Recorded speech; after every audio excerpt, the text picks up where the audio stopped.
Mateo Kapitulo 10. Gitigom ni Jesus ang iyang napulog duha ka tinun-an ug gihatagan niya sila gahom sa paghingilin sa mga daotang espiritu ug sa pag-ayo sa tanang sakit ug balatian.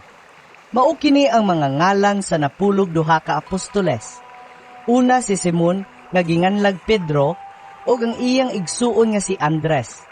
Si Santiago ug ang iyang igsuon nga si Juan, mga anak ni Zebedeo. Si Felipe ug si Bartolome.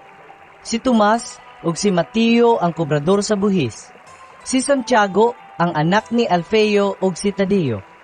Si Simon nga patriota ug si Judas Iscariote ang nagbudhi kang Hesus. Gidala ni Jesus kining napulog duha ka apostoles uban ni ining mga pahimangno. Ayaw kamo pag-adto sa kayutaan sa mga dili Hudiyo ug sa bisan unsang lungsod sa Samaria. Adto hinuon ninyo ang nangawala nga mga karnero sa nasod sa Israel.